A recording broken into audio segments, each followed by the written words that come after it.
అంటే ఈ ప్రతాపరుద్రీయం, ప్రతాపరుద్ర యశోభూషణం ఈ రెండో ప్రతాపరుద్రుడి గురించి రాసినవి. మొదటి ప్రతాపరుద్రుడి గురించి కాదు.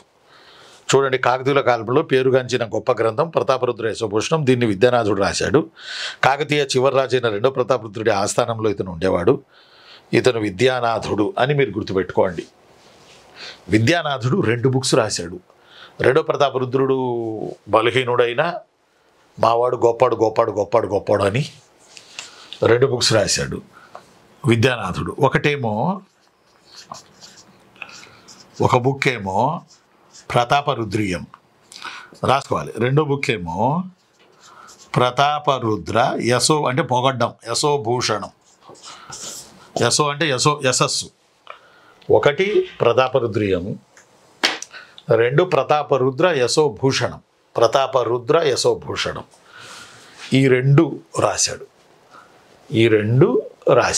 ఎవరు రాశారు ఈ 2? విద్యానాథుడు. వైద్యనాథుడు కాదు, విద్యానాథుడు రాశాడు.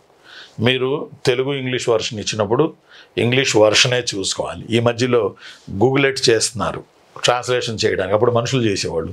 ఇప్పుడు గూగుల్కి ఇచ్చి ట్రాన్స్లేషన్ చేయమంటే తడకలు చేస్తుంది తెలుగులో ట్రాన్స్లేషను. విద్యానాథుడిని వైద్యనాథుడు అని చేసే ఛాన్స్ ఉంది, చెప్పలేం. అందువల్ల నేను మీకు చెప్పొచ్చే అంశం ఏంటంటే Prataparudra Yashobhushanam, Prataparudriyam. These are 2 books written by Vidyanatha.